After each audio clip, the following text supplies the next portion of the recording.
Ya.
Mana orang?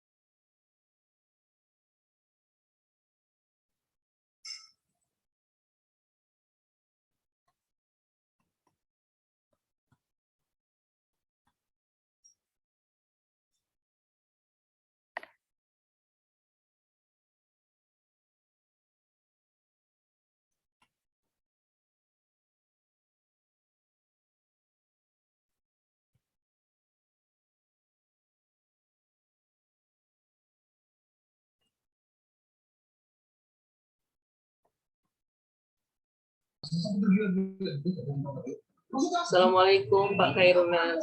Waalaikumsalam Bu Rida. Udah mulai nih? Ah? Belum.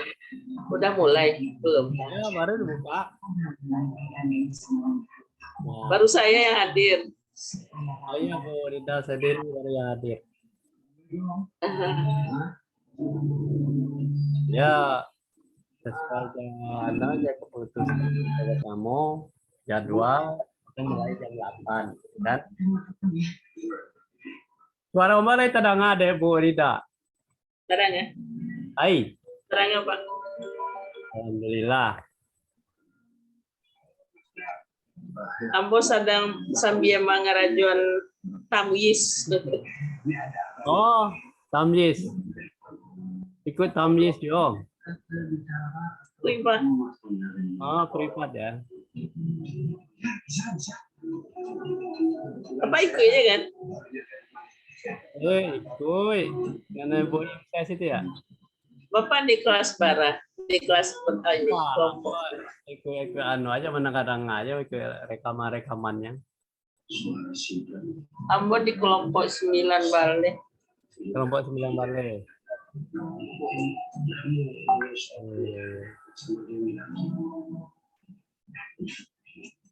Ya, lanjutlah Pak.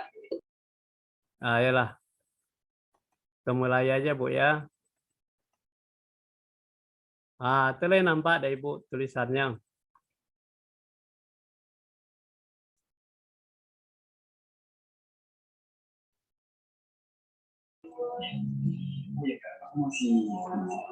Innalhamdulillah nahmaduhu wa nasta'inuhu wa nastaghfiruhu wa atubu ilaih. Nanti sistemnya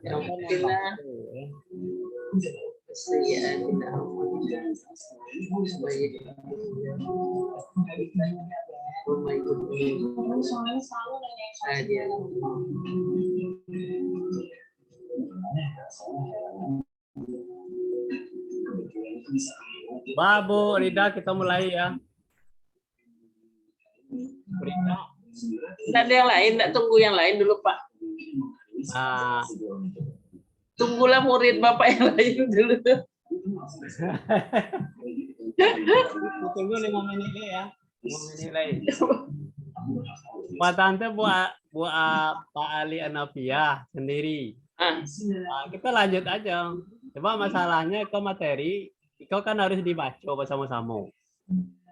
Nah, jadi sistem pembelajaran kita tuh bukan hanya dari guru ke murid, tetapi antara persahabatan. Jadi kita tuh bukan ada guru dan murid, tapi kita harus baca bersama, menyampaikan dan mengingatkan saja, ya kan? Nah, mulai Ibu Rida ya. Kau waktu kita panjang. Ya Pak. Ya, Assalamualaikum warahmatullahi wabarakatuh. Waalaikumsalam. Innal hamdalillah wa nasta'inu wa nastaghfiruh wa na'udzu billahi min syururi anfusina wa min sayyiati a'malina. May yahdihillahu fala mudhillalah wa may yudlil fala hadiyalah. La syarikalah wa asyhadu anna Muhammadan abduhu wa rasuluh. Allah Ta'ala di Quranil Karim, a'udzu billahi minasyaitonir rajim, bismillahirrahmanirrahim. Ya ayyuhallazina amanu taqullaha wa tanzur nafsun ma qaddamat ligat wattaqullaha innallaha khabirum bima ta'malun. Ta'malun. Sadaqallahul azim. Alhamdulillah, pada malam hari ini kita dipertemukan oleh Allah melalui Zoom meeting yang sebulan sekali, insya Allah kita akan laksanakan selama kita sehat, dipanjangkan umur oleh Allah.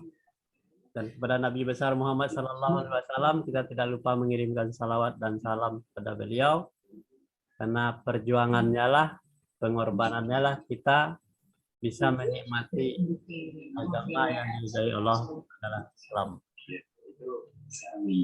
Berkaitan dengan kajian bulanan kita, di dalam ayat ini disebutkan, hai orang-orang yang beriman, takutlah kamu kepada Allah. Dan hendaklah setiap diri memeriksa, memperhatikan apa yang telah diperbuatnya hari itu untuk masa yang akan datang. Jadi dinikmati oleh Allah, apa yang kita lakukan, apa yang kita laksanakan, apa yang kita rencanakan, kita periksa dulu. Apakah kita sudah benar-benar beriman kepada Allah apa enggak? Apakah cara kita beribadah kepada Allah itu sudah sesuai belum dengan keinginan Allah? Jadi dari itu kita belajar bersama. Ya, kalau Nabi tidak ada istilahnya guru dan murid, tetapi adalah persahabatan. Inilah dasar kita mempelajari ayat-ayat Allah. Nah, berdasarkan ayat ini bahwa kita tuh hendak memeriksa pekerjaan kita itu, apakah pekerjaan kita itu benar, apakah kerjaan itu kita sudah tepat atau belum. Nah, ini dikontrol. Nah, wujud dari kita untuk belajar bersama. Nah, nanti berida, nanti kita membaca ya. Nah, terus baca Bu, bisa enggak Bu melihat baca? Ya a'udzubillahi minasyaitonirrajim. Ya ayyuhalladzina amanu taqullaha wa la tanzur nafsum ma qaddamat lighad wattaqullaha innallaha khabirum bima ta'malun. Artinya Pak, hai orang-orang yang beriman, bertakwalah kepada Allah dan hendaklah setiap diri memperhatikan apa yang telah diperbuatnya untuk hari esok atau akhiratnya, dan bertakwalah kepada Allah. Sesungguhnya Allah Maha mengetahui apa yang kamu kerjakan. Nah, Jadi kalau dalam bahasa Indonesia kita paham benar itu. Tapi kalau kita baca Arabnya saja, kita pasti tidak ngerti apa itu maksud Allah di situ. Tapi setelah di bahasa Indonesia kan, makanya kita dengan sementara kita belum hafal berbahasa Arab, makanya kita dengan bahasanya seperti inilah kira-kira pemahaman. Kebanyakan orang tidak melakukan hal itu. Oleh sebab itu hanya dibaca-baca saja. Adalah setiap diri memperhatikan apa yang telah diperbuat. Berarti apa yang kita perbuat itu adalah kita bertanggungjawaban. Maka kita sudah benar apa belum, ya kan? Untuk hari esok akhirat. Jangan ditunggu akhirat dulu. Apa yang sudah dipersiapkan ya Pak ya? Iya, untuk hari esok. Untuk hari esok. Kemudian disuruh bertakwa lagi kepada Allah. Kalau sudah diperhatikan, bertakwa lagi lah kamu kepada Allah. Sesungguhnya Allah itu maha mengetahui apa yang kamu kerjakan. Jadi kita itu tidak melakukan perbuatan yang sia-sia. Gitu loh. Jadi itulah gunanya kita mengaji bersama untuk kita benar-benar Islam apa bukan sih kita, ya kan? Sesuai apa hendak kita dengan ajaran Allah. Nah, jadi oleh sebab itu kita hanya untuk mengingatkan supaya diri kita masing-masing. Sebab kalau kita dipanggil oleh Allah, itu semuanya akan dipertanggungjawabkan apa yang kita lakukan. Tidak ada ustadz yang membela, tidak ada kiai yang membela, tidak ada ulama yang membela, tetapi hanya diri kita masing-masing. Kita diingatkan di surat 59 ayat 18 ini supaya kita melakukan sesuatu itu untuk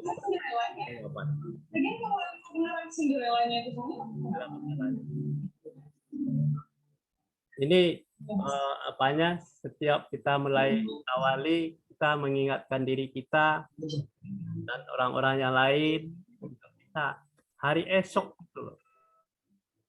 itu bakal kita terima nanti apa yang kita lakukan. Kalau kita di posisi yang salah, kita menerima kejelekan.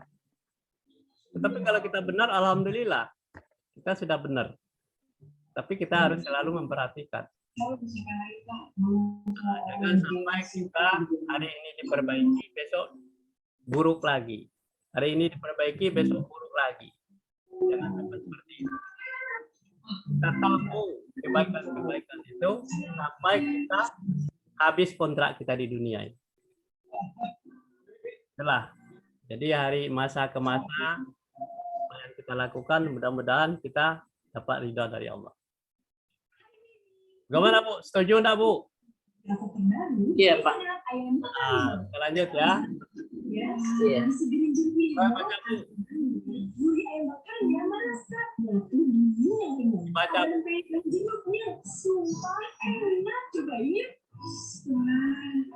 Ibu baca.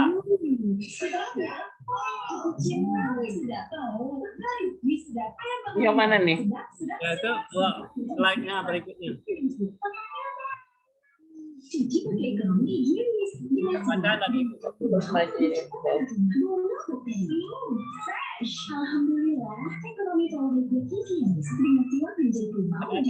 Tulisannya.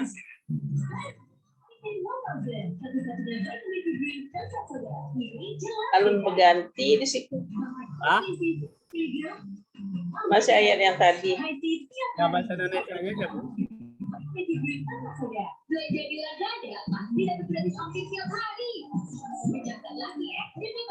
Nggak maju nih jamur.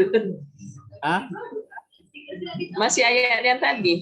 Enggak, Iya, tidak. Lanjutannya. Ah, lanjutan. Bu, udah lihat belum? Iya, enggak bisa di cross cut enggak bisa. Hah? Ini enggak lihat. Enggak. Apa di samping kanan? Ah, Enggak, di samping ini masih ya, Pak. atau enggak. Mengapa manusia harus berbuat baik? Itu ya. Ya. Karena ya Allah beserta orang takwa dan orang yang berbuat baik. Allah menyukai orang takwa dan berbuat baik. Hikmah dan ilmu Allah memberikan kepada orang-orang yang berbuat baik. Nah, itulah. Ya. Jelas ya. Terus lanjut.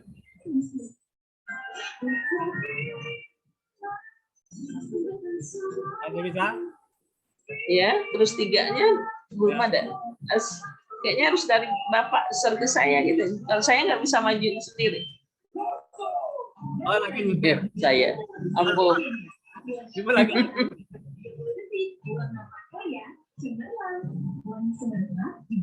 Belum. Yang ianya bukan nggak fokus. Pakai telepon. Nah, itu Bu, bisa enggak? Lihat.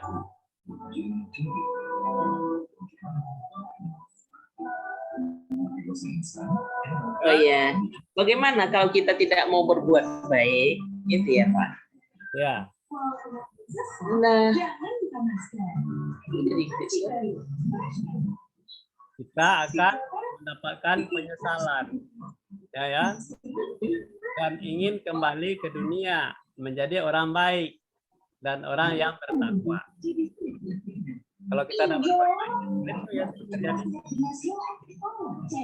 Lanjut. Jadi sebelum kita menyesal, kita lakukan sesuatu yang baik. Lagi Bu, lanjut ya.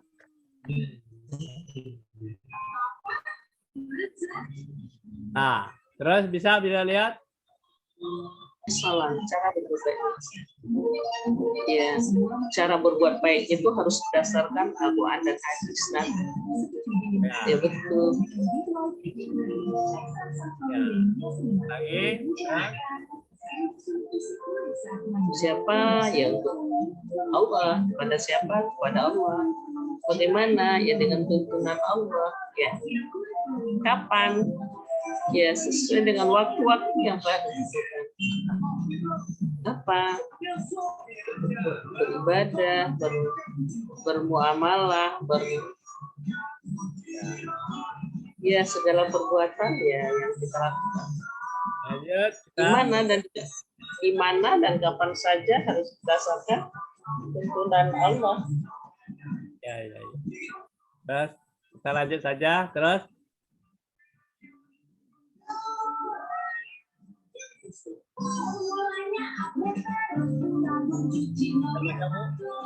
Berbuat baik bukan untuk Allah, akan tetapi untuk kita sendiri. Ya, Allah tidak butuh kebaikan. Ya. Tapi Allah memberi kita ini.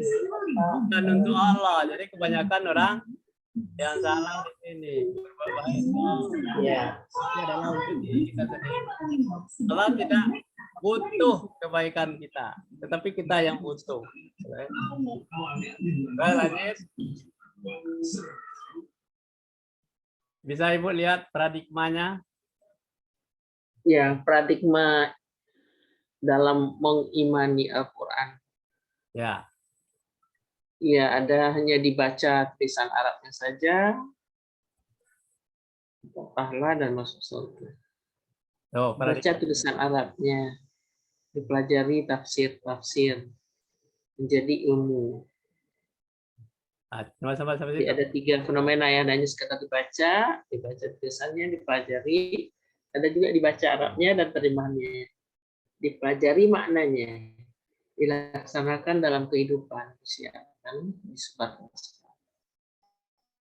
Terus terus-menerus menjadi gaya hidup.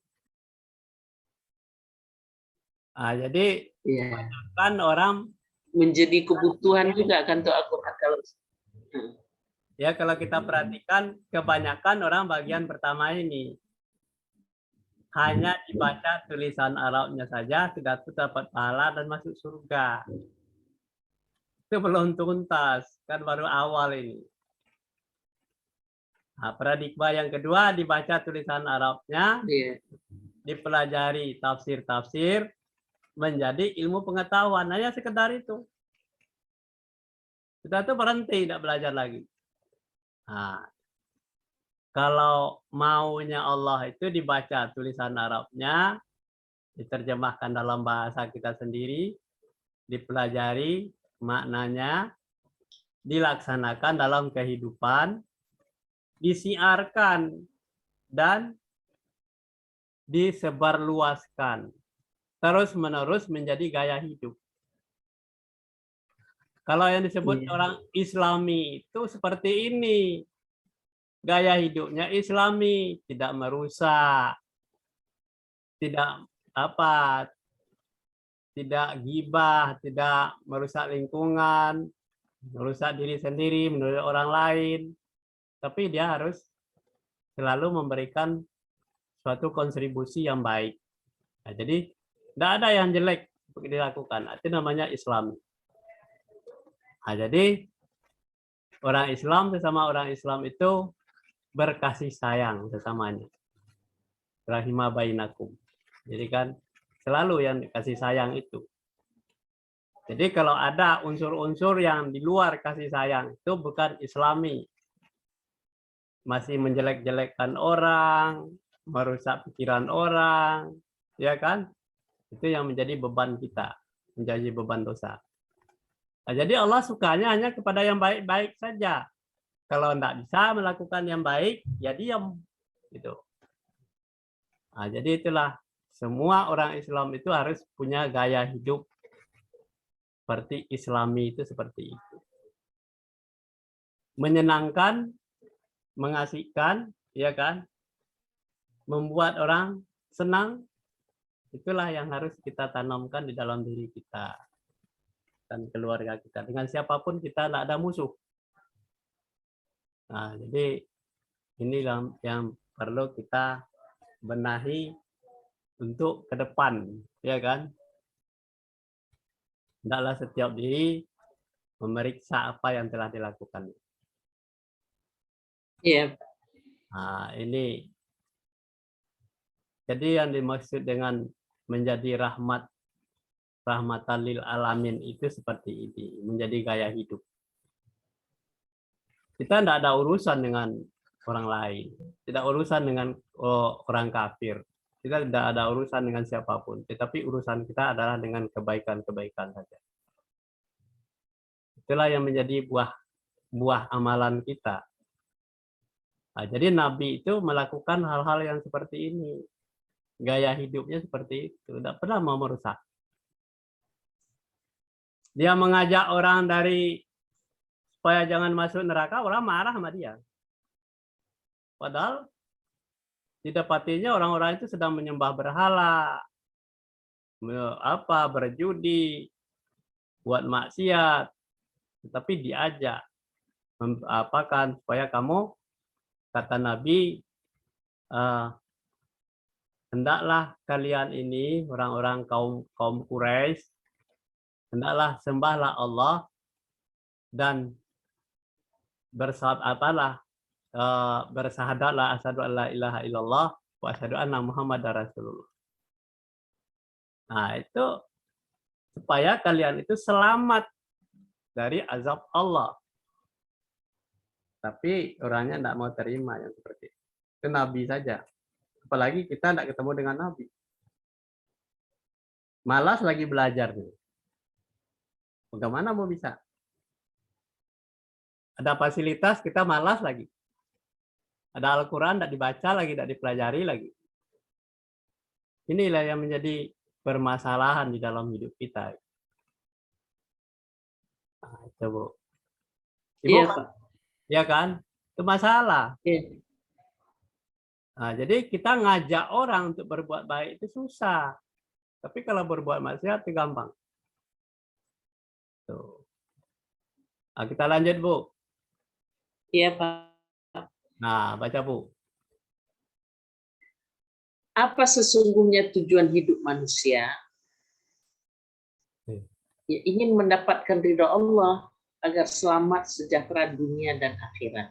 Nah, Jadi tidak hanya dunia, akhirat pun ya, semuanya harus dapat. Terus lanjut.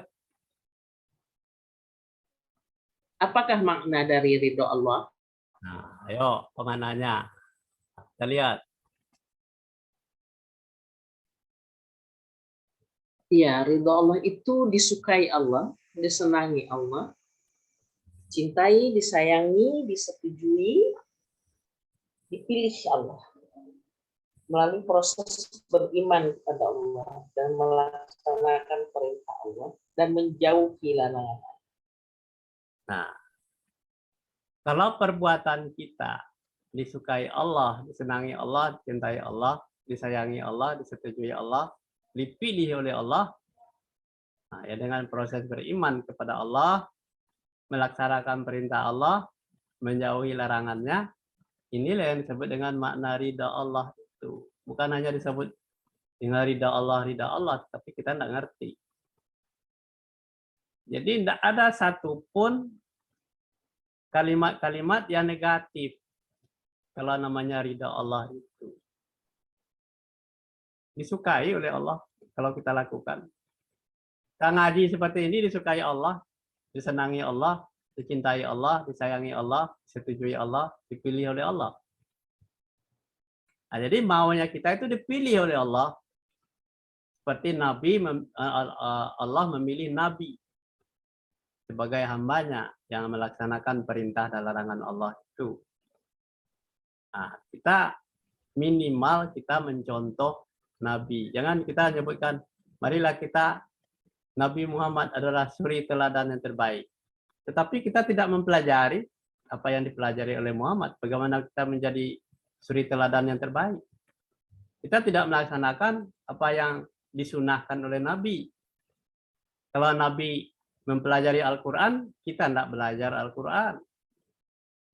Kalau Nabi melaksanakan apa sunah-sunahnya, kita tidak melaksanakan. Kita jauh dari larangannya. Dari apa? Dari ajarannya. Bagaimana kita mau mengharapkan sebuah ridha Allah kalau kita seperti itu? Nah, jadi dengan Nabi dengan proses iman kepada Allah, dia laksanakan semuanya. Walaupun apanya jasadnya, fisiknya dirusak, dicela, dimaki, dihina, direndahkan oleh orang lain, asalkan jangan dia dihina oleh Allah. Kalau manusia biarin aja, tidak apa-apa.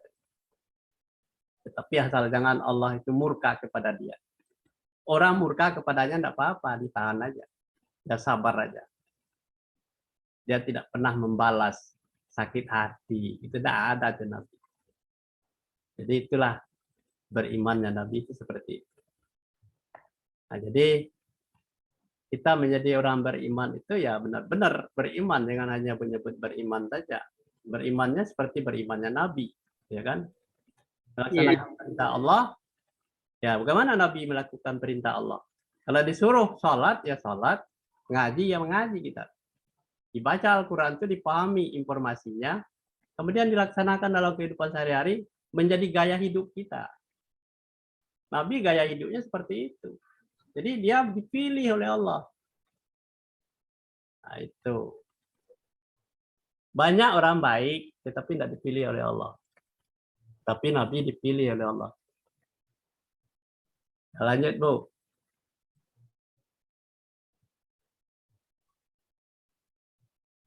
Dibaca aja, Bu. Kita belajar bersama.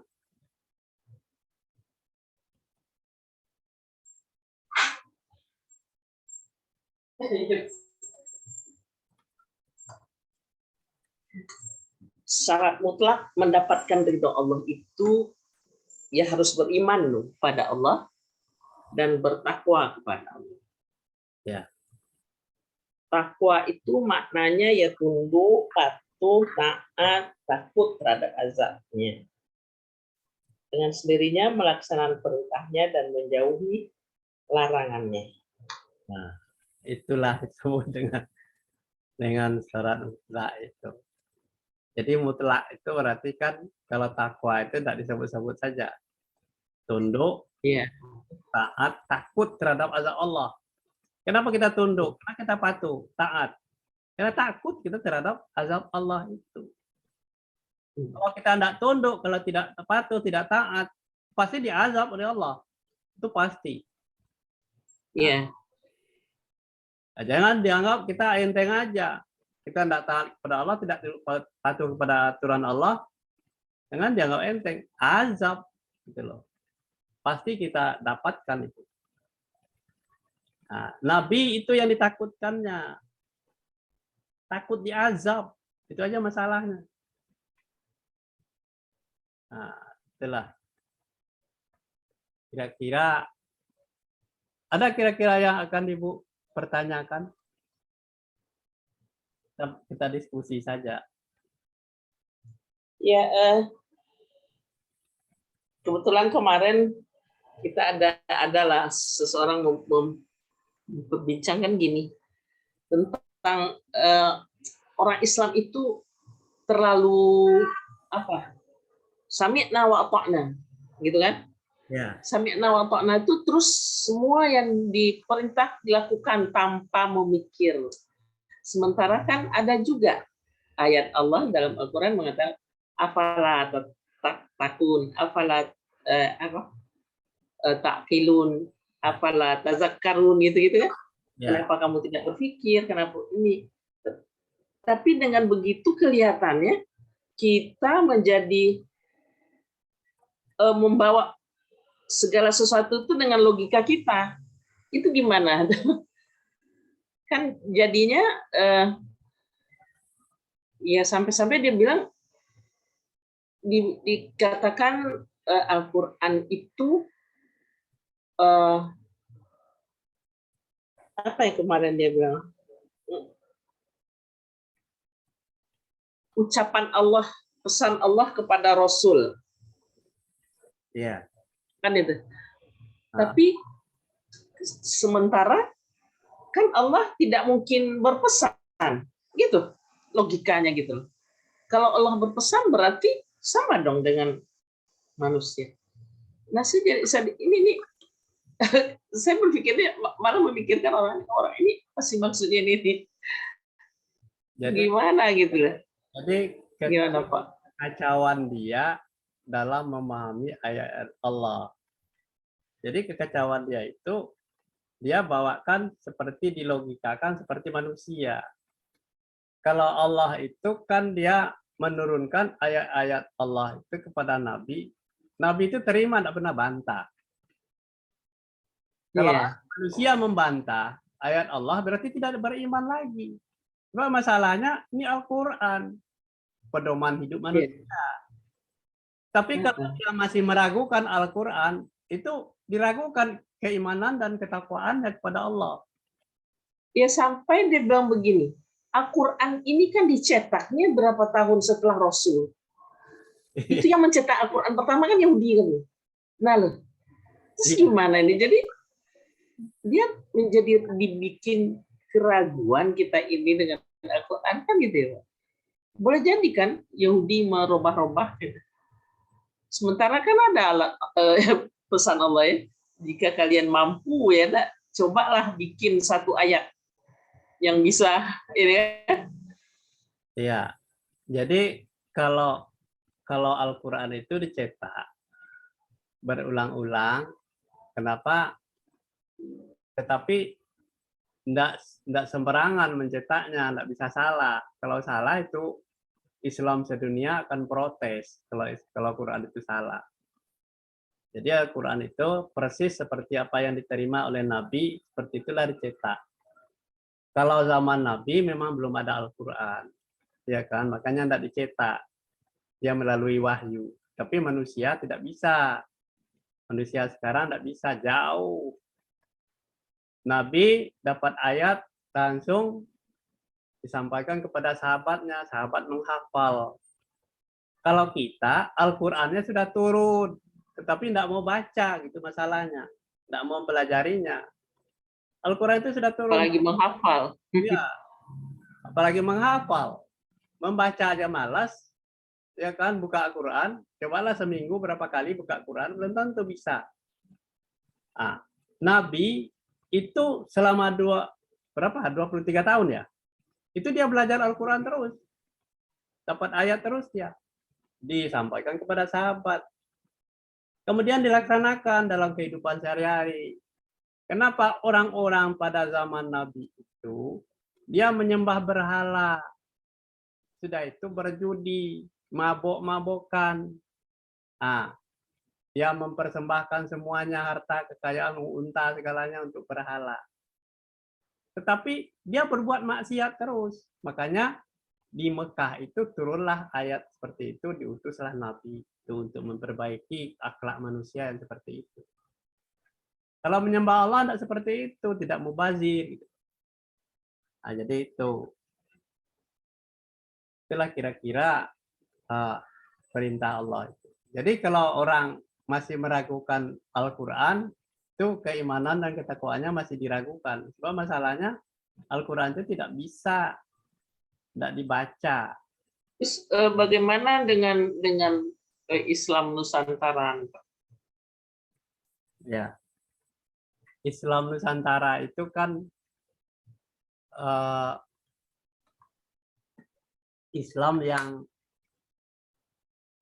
ketika masuk Islam ke Indonesia, itu memang Islam itu tidak ada mengadakan suatu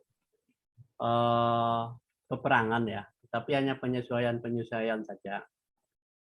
Jadi para wali pada zaman dahulu itu, kita lihat dulu Bu ya, kita lihat perjuangan para wali.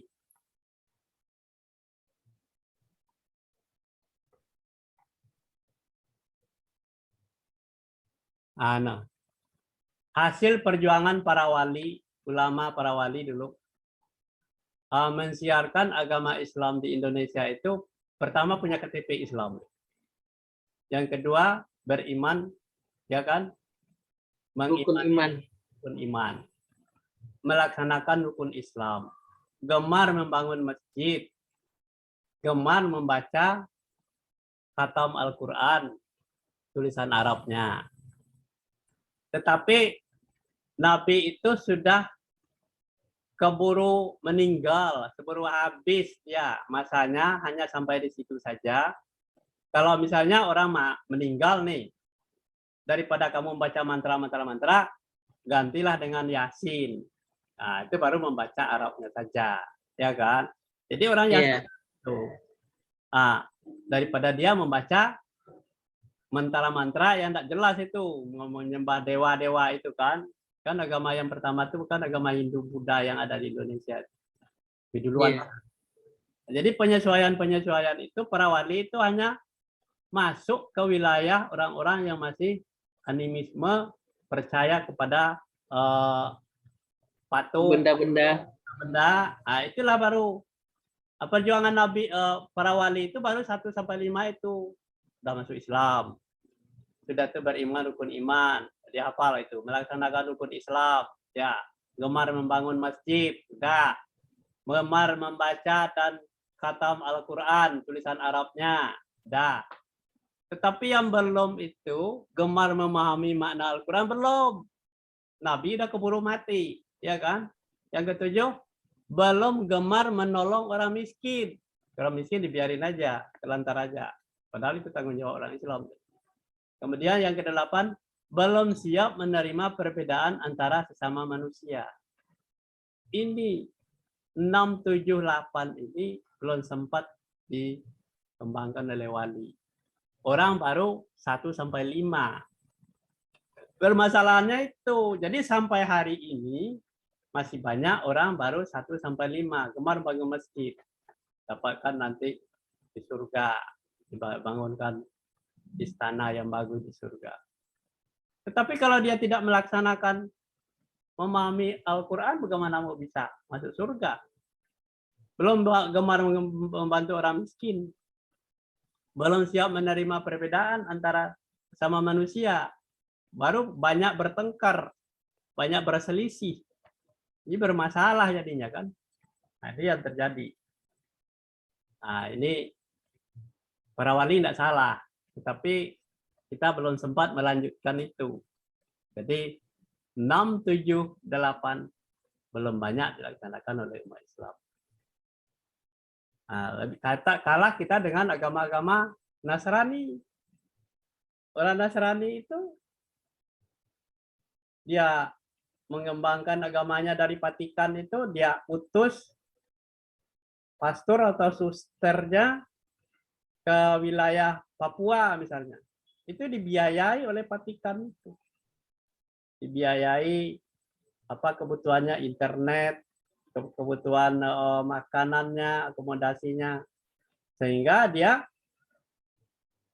mempelajari bahasa-bahasa orang di sana, kemudian diterjemahkan dalam Injil bahasa itu. Dia tuh diajarkan kepada orang di sana. Makanya orang di sana banyak Kristen, banyak Katolik. Kenapa? Dia memahami orang-orang sana, bahasa orang sana diterjemahkan dalam Injil. Nah, itu yang dibaca oleh orang sana. Tapi bagaimana umat Islam Indonesia yang banyak? Sudah seperti itu apa belum? Kita baru gemar membangun masjid. Gemar membangun masjid, tetapi masjid itu jumlahnya setelah dibangun, jumlahnya paling-paling 2 shaf. Tidak itu informasinya tidak ada, cuma salat 5 waktu aja pulang. Pada zaman Nabi, orang bangun masjid, semua apapun rencana perdagangan, masalah kehidupan, masalah orang miskin, apa semuanya tuh dari masjid semuanya. Tapi masjid kita tidak seperti itu. Masjid jalan sendiri-sendiri.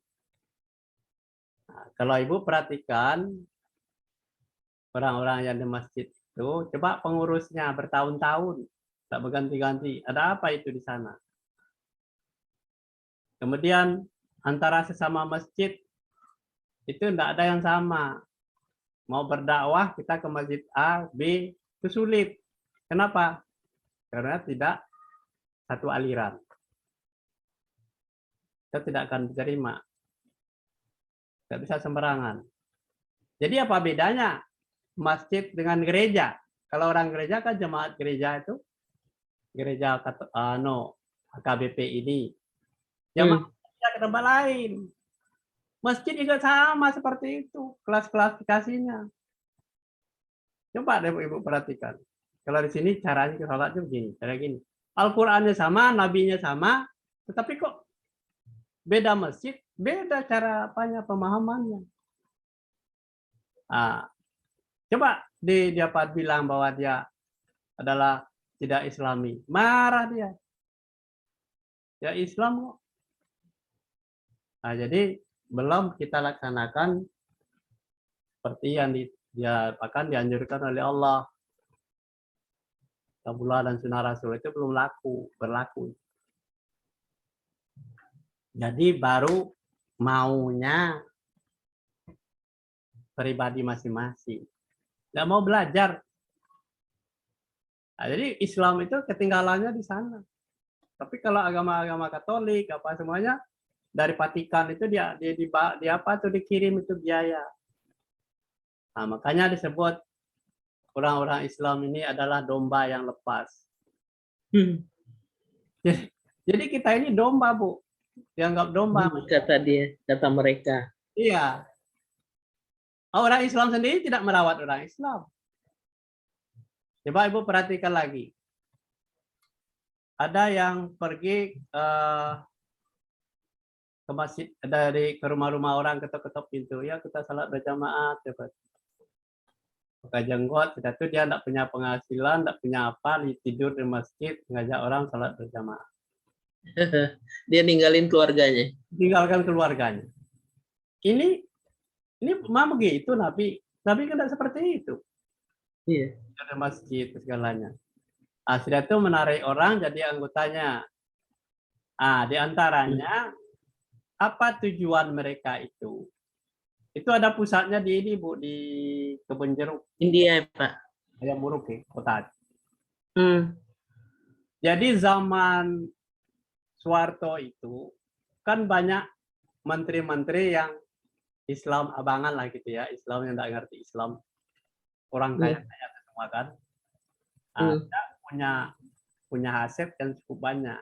Jadi orang-orang dari Afghanistan itu datang lihat, kok orang Islam tidak merawat orang-orang yang seperti itu, orang kaya-kaya seperti itu. Ya datanglah ke Indonesia, udah tua-tua, udah apa segalanya, Pak, datanglah ke masjid kita apa.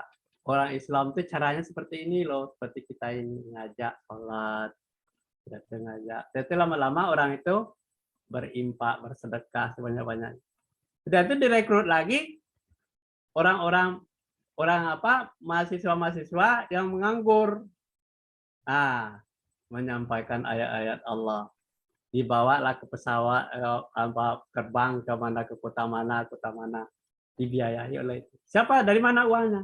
Dari konglomerat yang tadi. Dia bersedekah segalanya, kalau dia udah mau mati, itu impakkanlah kalau Bapak mau masuk surga. Tapi orang Islam tidak memanfaatkan itu. Tetapi kan orang dari Afghanistan itu, dia seperti itu di Indonesia. Orang Islam Indonesia diam aja. Tidak ada. Itu yang dipermasalahkan adalah Islam ini, Islam itu. Oh, Islam jamaah tabligh, jamaah itu. Itu aja yang dibahas. Tetapi informasinya kita tidak merubah gitu. Hanya sekedar untuk ngomong saja. Kebanyakan umat Islam kita seperti itu. Ngomongkan orang jelek. Jadi masalah gitu. Tetapi kita kenapa tidak merubah? Kita tidak merubah sikap merawat orang Islam sendiri. Bahkan saudara kita sendiri tidak sampaikan ajaran yang sebenarnya. Jadi kalau sudah tersesat, ramai masalahnya. Ibu perhatikan lagi yang yang di pesantren di Bandung ya. Jadi pesantren sudah sampai 14 santrinya berbuat maksiat di sana. Sama ininya. Ya, sama ustadznya. Sama ustadznya. Itu kemana? Ternyata diselidiki dia itu adalah Islam Syiah. Ya, bukan Islam sebenarnya. Tapi bikin pesantren di Indonesia. Atau kemana? Ke pengawasan dari orang Islam. Lingkungan ya. Lingkungan. Itu kan berarti ada ininya kelalaian lingkungan situ ya. Iya, kan biarin aja gitu. Sudah sampai 14 orang yang hamil, yang melahirkan berkali-kali, biarin aja. Percaya aja lagi. Tapi pesantren seperti apa? Itu di Indonesia.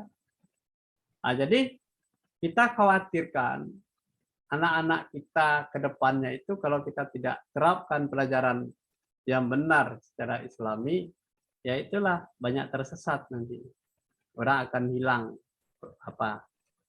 nanti orang melihat yang seperti itu, orang tidak mau masuk pesantren lagi. Kenapa? Pesantren bejatnya begini. Akhirnya tidak belajar kan? Itu politik, Ibu. Akhirnya anak-anak tidak mau belajar Al-Quran lagi, tidak mau pesantren lagi. Kalau pesantren begitu. Ini adalah politik merusak Islam.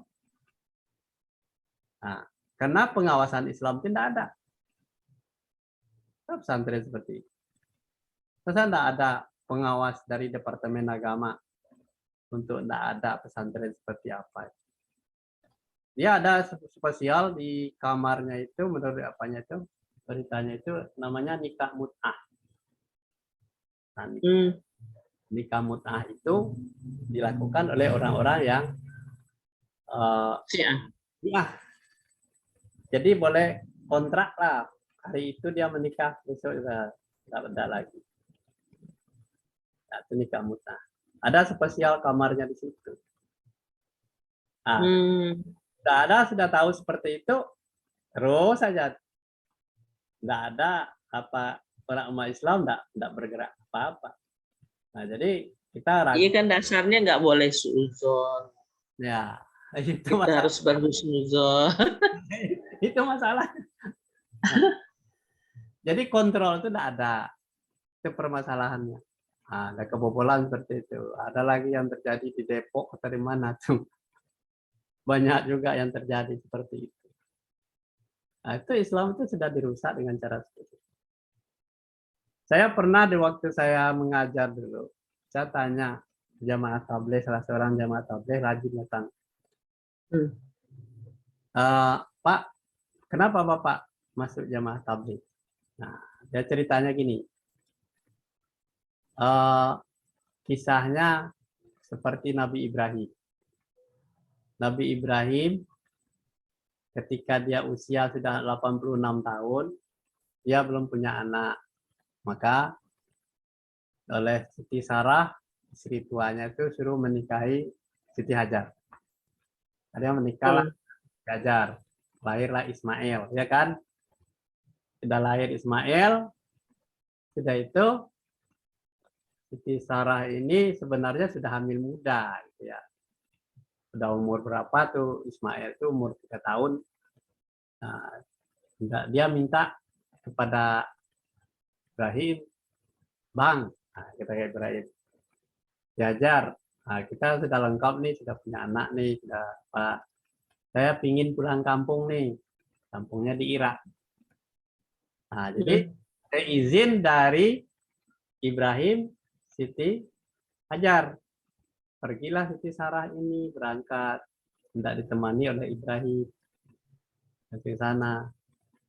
Terus tinggallah dia bertiga, Ibrahim, Siti Hajar, Ismail, ya kan? Iya. Jelang berapa bulan, kata Siti Hajar, Bang, susulah kakak tuh bawa lagi ke sini, katanya kurang lengkap kita kalau tidak ada dia, jemput dia. Jadi dengan seizin dari Siti Hajar, ini bagaimana nanti, ini kan lagi musim panas, ya pokoknya itu kita pasti ada dapat rezeki dari Allah, ya kan? Ada rezeki dari Allah. Nah, dari situ Ibrahim pamit berangkat menyusul Siti Sarah.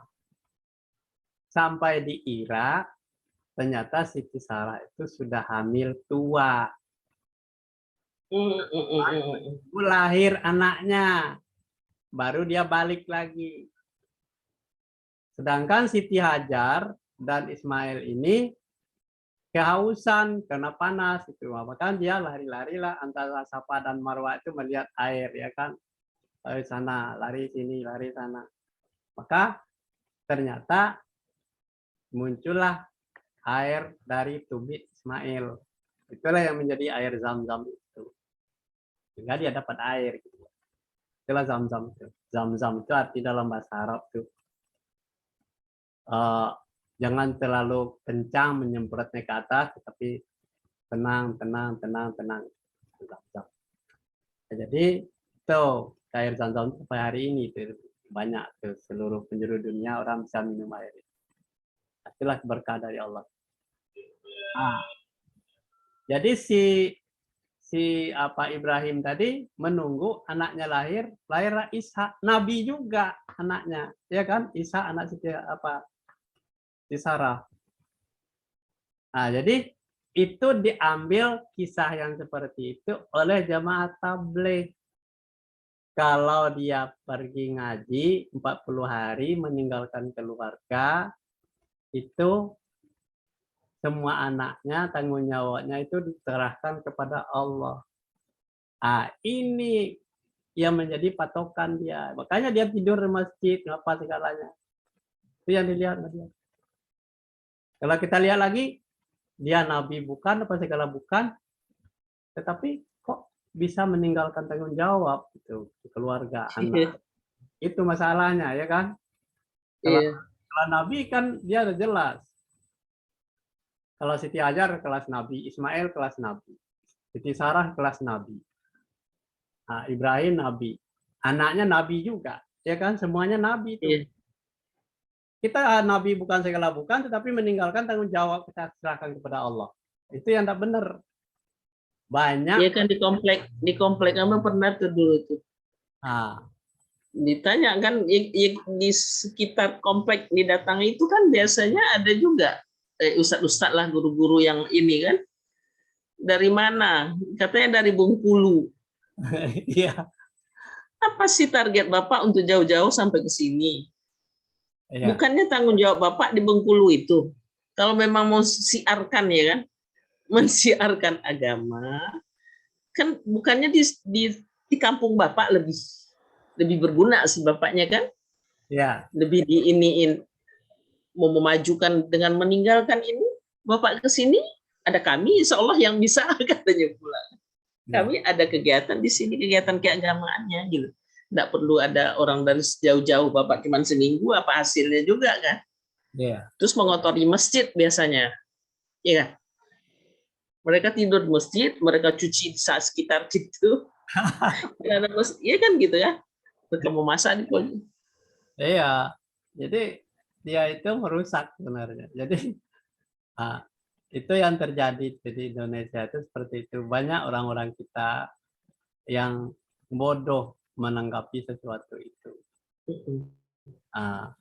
Dia mengambil kisah itu saja. Tetapi kisahnya memang ada ditinggalkan oleh Ibrahim itu diajar itu memang benar. Tetapi dia kan bukan seperti orang itu. Iya kan? Dia ada alasan-alasan tertentu lah. Dia bukan nabi ya segalanya. Banyak tuh guru-guru yang terjebak di situ. Kadang-kadang orang meninggalkan pekerjaannya, meninggalkan membutuhkan hubungan kerjanya, berani minta-minta kepada keluarganya untuk ongkos pergi ke sana. Nah, tanggung jawabnya dia ditinggalkan. Ini masalahnya.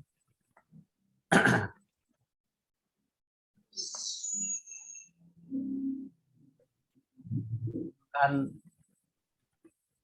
permasalahan yang tadi itu, Bu.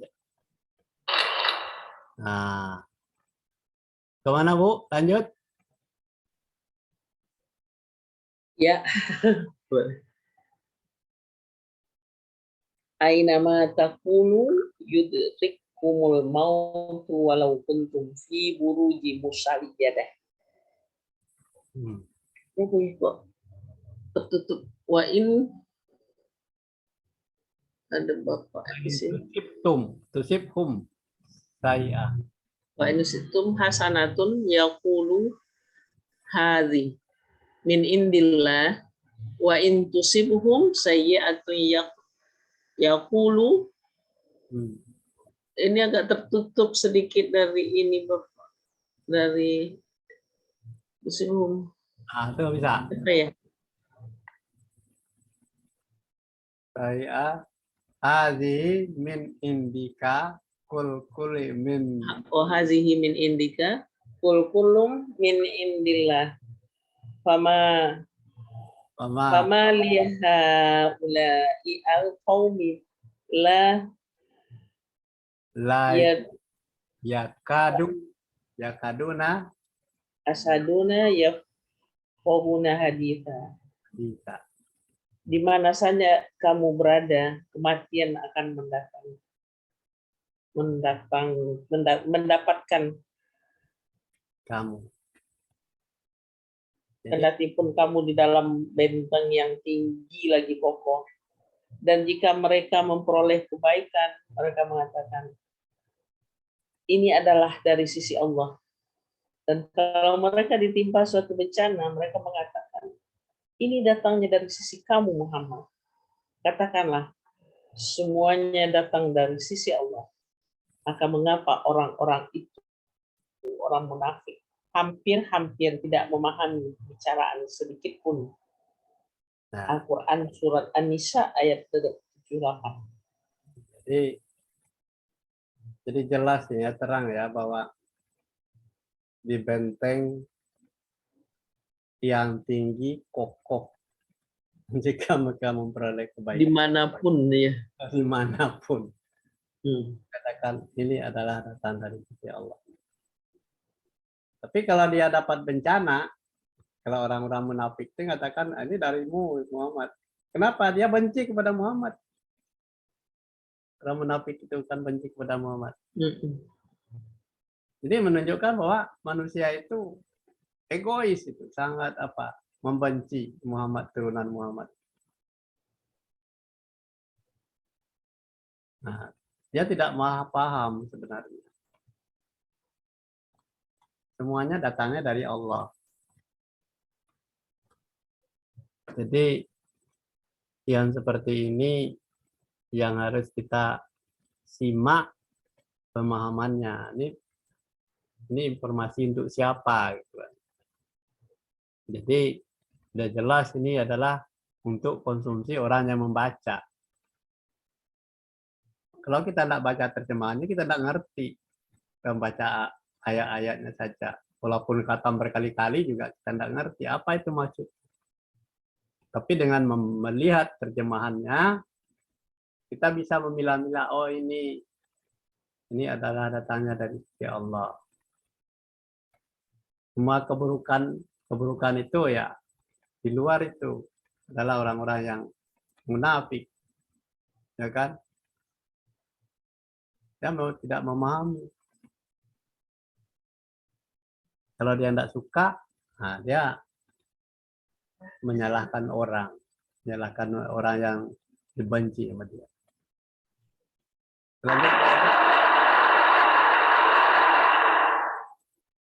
Lanjut, Bu. Innallaha la yaghfiru an yushraka bih wa yaghfiru ma duna dzalika liman yasha wa may yusyrik billahi faqad iftara itsman azima. Sesungguhnya Allah tidak akan mengampuni dosa syirik, dan Dia mengampuni segala dosa selain dari syirik itu bagi siapa yang dikehendakinya. Barang siapa yang mempersekutukan Allah, maka sungguh ia telah berbuat dosa yang besar. Jadi ini jelas-jelas ini kalau Allah itu mengatakan sesungguhnya. Oh, umat Islam tidak tergetar hatinya kalau kata-kata sesungguhnya. Allah tidak akan mengampuni dosa syirik. Jadi kita melakukan ibadah, bentuk apapun ibadah kita. Rajin sholat, rajin puasa. Tetapi kalau kita syirik, tetap berdosa kita. Tidak bisa dibarter dengan itu. Dengan puasa. Dengan apa? Tapi kalau kita syirik, masih kita memperserikat. Tak berampun. Ya, semuanya hapus, hilang itu semuanya ibadah kita, sia-sia. Nah, tapi kalau dosa selain syirik, nah, kalau dia bertobat, terima oleh Allah. Tapi kalau dia syirik, mempersekutukan Allah, itu tidak akan diampuni, dia dosa besar. Masuknya ke neraka. Walaupun levelnya dia Islam. Walaupun dia rajin naik haji, khatam Quran, bersedekah, menyantuni anak yatim, fakir miskin, jadi orang baik. Tapi kalau syirik, tidak ada ampunan bagi Allah. Ini kuncinya. Nah, jadi jangan sampai kita terjebak percaya kepada selain daripada Allah. Banyak itu. Kalau orang Islam dikatakan syirik nanti dia marah lagi. Ya kan? Dan kebanyakan orang melakukan itu tanpa ada perintah dari Allah. Dia lakukan saja. Ini baik menurut dia, menurut nenek moyangnya. Tapi belum tentu baik menurut ayat ini. Nah, dosa syirik itu tidak ada ampunan. Percaya kepada dukun, pada tayul, ya kan, pada ramalan ini dan itunya. Minta juga kepada orang pintar. Ini bermasalah namanya. Walaupun kita taat puasa Senin Kamis, rajin zakat, naik haji, bolak-balik Mekah. Tapi kalau kita syirik, tidak ada ampunan. Sebelum mati, kalau dia tidak tobat, dosanya dipikul masuk ke dalam neraka. Ini masalahnya. Kelihatannya memang sedikit ini. Tapi kalau orang tidak paham, wah ini lanjut ini syiriknya dilakukan. Tuh.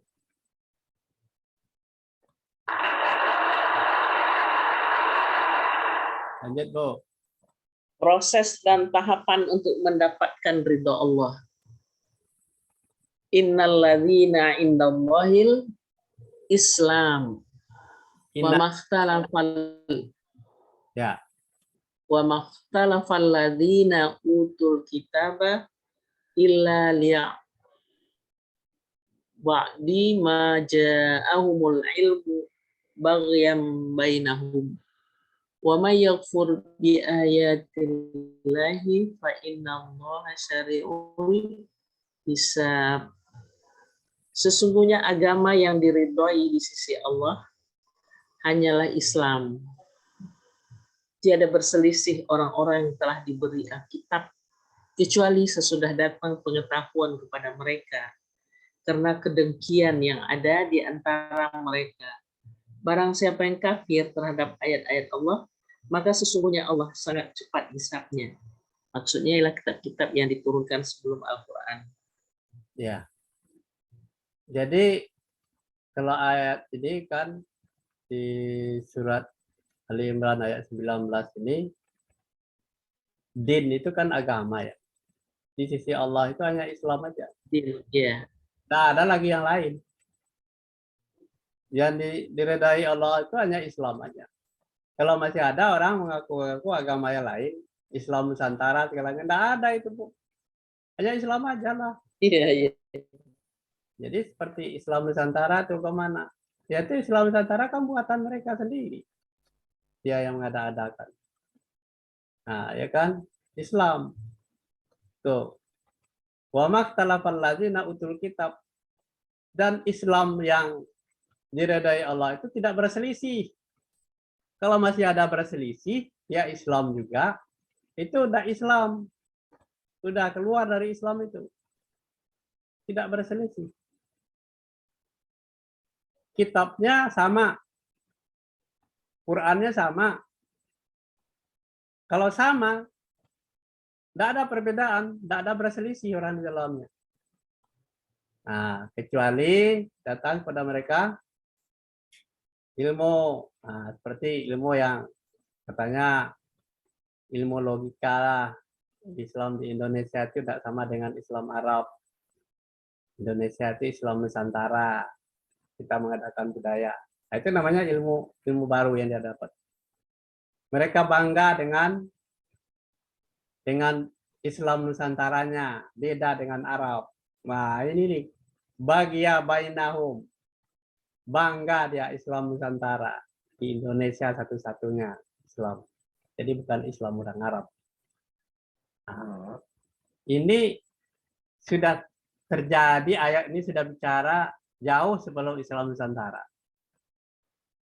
Kalau ada orang kelompoknya mengatakan itu bagia bainahum, nah, di antara mereka itu bangga dia dengan ilmunya, ilmu barunya itu, nah, maka kata Allah, wa mayakfur bi ayatillah fa innallaha sari'ul hisab.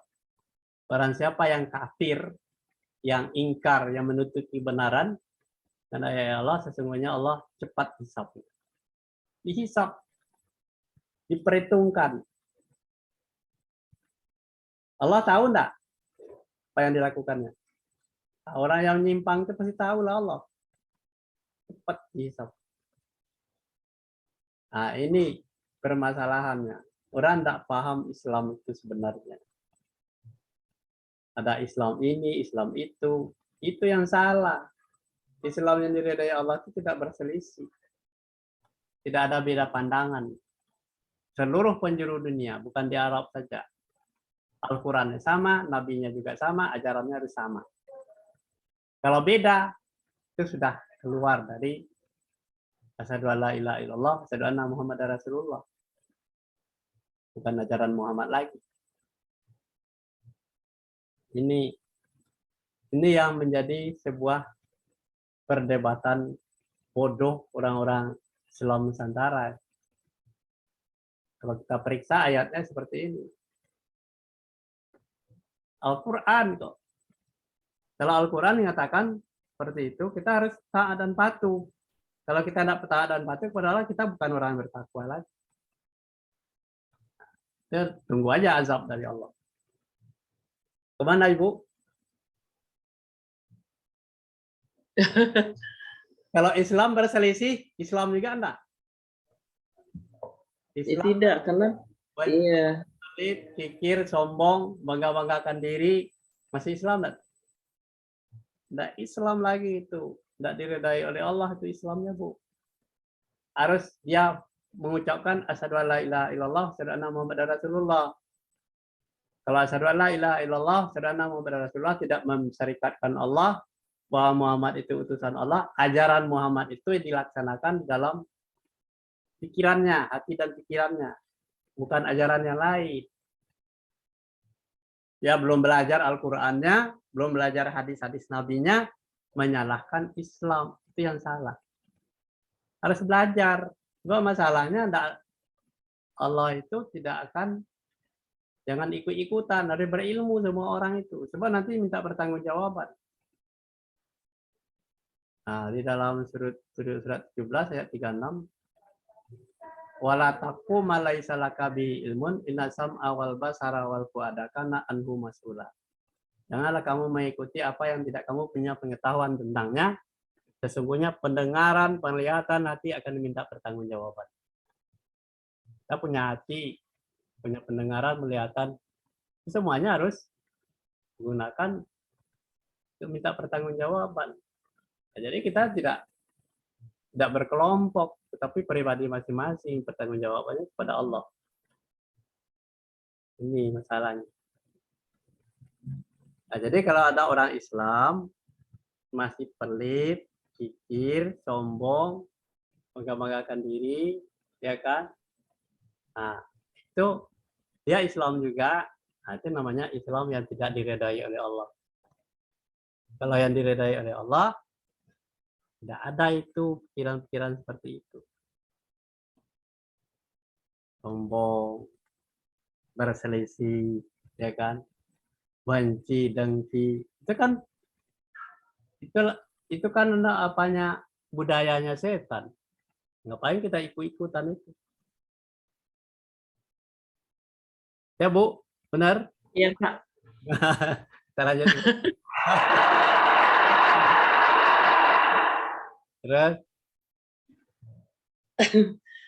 Rabbana amanna bima anzalta wattaba'na rasula faktubna ma'asyahidin.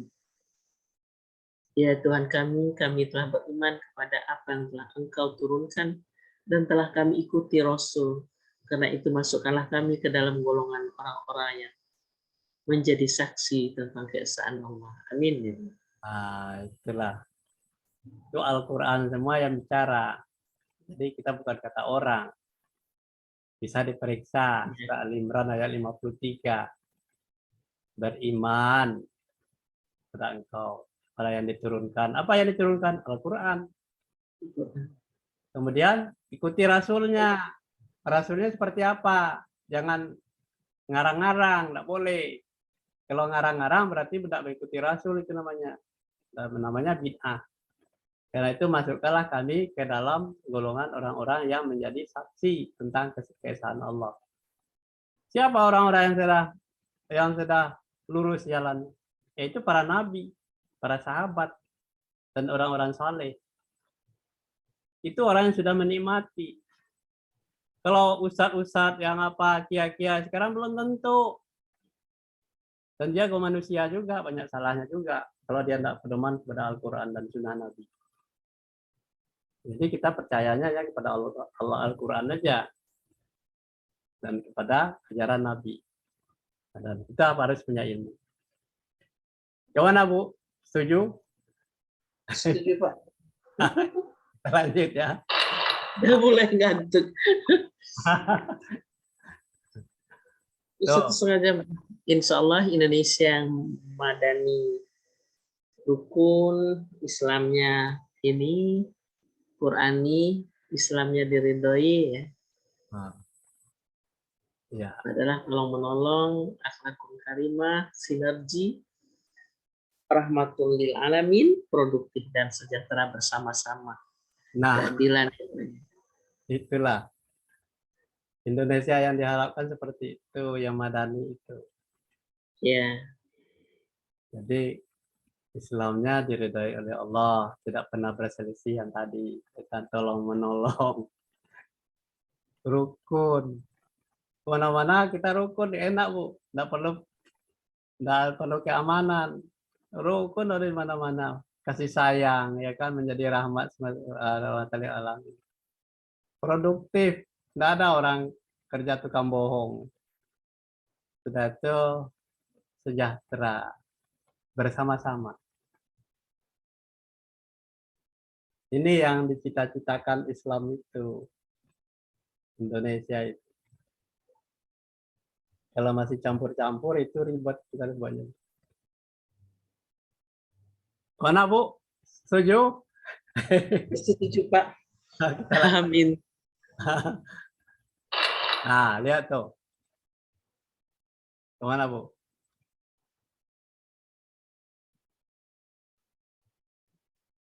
Bisa baca Ibu kan? Bisa Pak. Baca Bu. Jadi proses perjalanan hidup manusia itu Ya. proses perjalanan hidupnya, pedoman hidup manusia dari Allah. Nah, Proses hidup, ada pedoman hidup, ada tujuan hidup. ya. Proses perjalanan hidup kita itu pertama dunia orang tua. Ya. Kemudian di dalam rahim. Ya. Kemudian dari bayi, jadi bayi. Dunia anak. Dunia remaja, dewasa, menjadi orang tua lagi. Setiap saat sholat mengingatkan kita kepada Allah. Ya. Agama Nabi Ibrahim itu Islam dan Al-Qur'ani. Islami, selamat sejahtera dunia. Tuh. Jadi inilah proses perjalanan hidup manusia itu yang ridha ilahi. Ya kan? Setiap saat kita harus memperhatikan itu. Nah, jadi dari proses dari bayi, anak-anak, remaja, dewasa, kemudian dari orang tua tadi ya. Kemudian mulai dari orang tua ya dalam kandungan ya, bayi. Terus agama Nabi Ibrahim.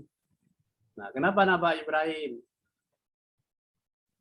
Kenapa Ibrahim itu? Ibrahim itu kan di dalam riwayat sejarahnya itu orang tuanya sendiri kan menyembah berhala. Ya kan? Jumlah berhala itu kan jumlahnya banyak sekali yang ditaruh di Ka'bah. Ada yang paling besar itu namanya Hubal. Itu yang paling besar. Nah, ketika Ibrahim itu melihat berhala-berhala itu, maka dia hancurkan itu yang kecil-kecil. Nah, terus curiga siapa ini yang menghancurkan? Akhirnya diselidiki ternyata Ibrahim yang masih remaja. Tangkaplah dia adili. Kalau saya sebelum diadili, katanya coba tanya dulu kepada Tuhanmu yang paling besar itu. Selamatkan. Tuh, tanyain sama dia. Bisa enggak dia jawab siapa yang hancur? Nah, jadi begitu akhirnya diadili si Ibrahim ini, maka orang gotong royong membawa kayu unggukan yang sangat banyak sekali sekampung itu. Tinggi kayu itu. Bakar. Sehingga jarak 1 kilo itu udah panas. Bagaimana caranya melempar Nabi Ibrahim ke sana? Pakai ketapel yang besar. Nabi Ibrahim diapakan ke sana. Terlemparlah Ibrahim ke sana. Sampai di sana kan dia memperkirakan di api unggun yang seperti itu jarak 2 kilo aja panas. Ibrahim itu udah hancur mati. Ternyata ada semut yang selalu memberikan air.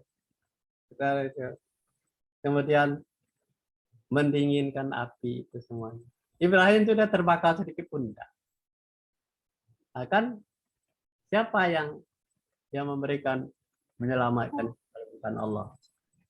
Nah, jadi menurut pikiran logika manusia, Ibrahim itu sudah jadi abu. Tapi ternyata tidak. Allah menyelamatkan dia. Kenapa? Ibrahim itu diredai oleh Allah. Itulah manusia. Makanya dia digelari Ibrahim, agama Ibrahim. Karena Ibrahim itu dia menolak semua bentuk percayaan kepada berhala. Nah, jadi selamat dia, yang menyelamatkan Allah. Nah, jadi kita hendaknya di dalam hidup itu ajaran Ibrahim itulah yang kita pakai. Tidak musyrik. Jadi orang musyrik itu contohnya seperti itu. Jadi Ibrahim itu tidak suka kepada yang musyrik-musyrik percaya kepada berhala. Nah, kalau ada umat Islam, dia namakan dirinya Islam tetapi masih musyrik, itulah musuhnya Allah. Tempatnya di neraka. Nah, jadi supaya kita selamat secara dunia dan akhirat. Hanya contoh agama Ibrahim. Kenapa bukan Adam? Kan yang paling utama Adam. Tapi Adam pernah bersalah. Makanya bersalah dia. Karena hanya Allah itu mengganti tidak si Adam, tapi adalah ini.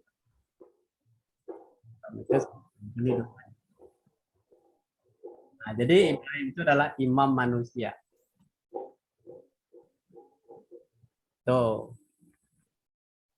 Dan Al-Quran adalah ajaran. Paham, Bu? Lap? Insya Allah, Pak. Kita namanya diskusi saja, Bu. Ya. Jadi kita belajarnya seperti ini, kita tidak banyak-banyak cerita-cerita. Kayaknya kurang ini ya, apa masih kurang informasi lagi nih. Saya udah himbau juga di Budokano, nggak ada reaksi. Ya, saya akan tiap bulan mengadakan seperti ini. Kita sistemnya itu belajarnya, kita pelajari modul. Modul ini sudah banyak saya punya ini, dan kita biasa bersama, belajar bersama supaya nanti kita ngerti gitu loh, Islam itu seperti apa sih. Iya kan? Iya. Nah, ini harus kita kembangkan.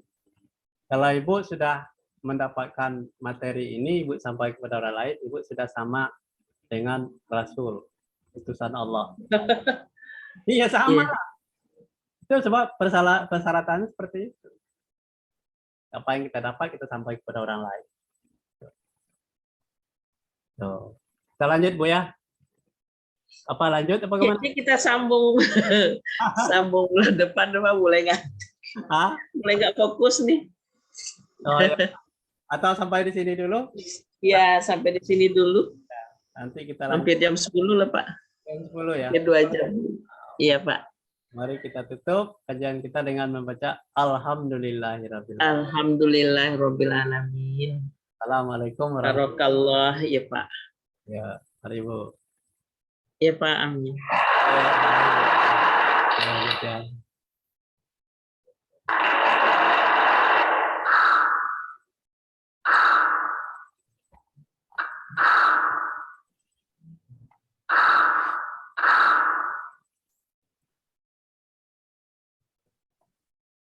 Oh.